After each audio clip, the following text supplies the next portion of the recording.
BPL এর চলমান আসরকে কেন্দ্র করে বিতর্কের শেষ নেই। সবাইকে ছাপিয়ে আলোচনায় দুর্বার রাজশাহী দলটির ক্রিকেটারদের পারিশ্রমিক বকেয়া নিয়ে এখন সবার মুখে মুখে তাদের নাম। এবারে ইস্যু নিয়ে কথা বলেন খুলনা টাইগার্সের অধিনায়ক মেহেদী হাসান মিরাজ। তার ভাষায় খেলোয়াড়রা দিন শেষে টাকার জন্যই খেলে। এ বিষয় নিয়ে সাংবাদিকরা প্রশ্ন করলে মিরাজ বলেন, দিন শেষে কিন্তু আমাদের সবারই বদনাম হবে।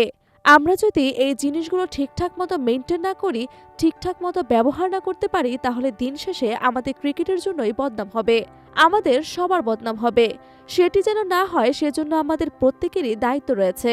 আমরা যেভাবে আন্তর্জাতিক পর্যায়ে ক্রিকেট খেলছি, বিশ্বে আমরা ভালো করলে বাহবা দেয়, সেই জিনিসটা আমাদের এখানেও বজায় রাখা দায়িত্ব। পারিশ্রমিক না পাওয়া ক্রিকেটারদের জন্য খারাপ লাগছে মিরাজের, এটা খারাপ লাগছে। দিন শেষে তো আমরা খেলোয়াড়রা ক্রিকেট খেলি টাকার জন্য, যদি পারিশ্রমিক না পাই প্রত্যেকটা খেলোয়াড়ের জন্যই খারাপ। যেহেতু ক্রিকেট বোর্ড আমাদের অভিভাবক, তারা এ ব্যাপারে কথা বলবে বলে আমরা আশাবাদী। তারা আমাদের প্রত্যেকটা মানুষের দায়িত্ব নিয়ে কথা বলবে সবার সঙ্গে, যারা ফ্রাঞ্চাইজি মালিক আছে।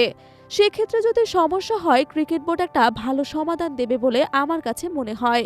বিপিএল কর্তৃপক্ষ বিষয়টি গুরুত্বের সঙ্গে দেখবে বলে প্রত্যাশা এই টাইগার অলরাউন্ডারের। একটা জিনিস দেখেন, এবছর পরিস্থিতি একটু আলাদাভাবে হয়েছে। এর আগে এরকম কখনো হয়নি। আমার কাছে মনে হয় এই প্রথম এরকম পরিস্থিতি ঘটেছে। সবাই যদি চিন্তা করে যে এখন আমাদের দেশ সেটেল নেই, এর জন্য হয়তো এই সমস্যাগুলো হচ্ছে।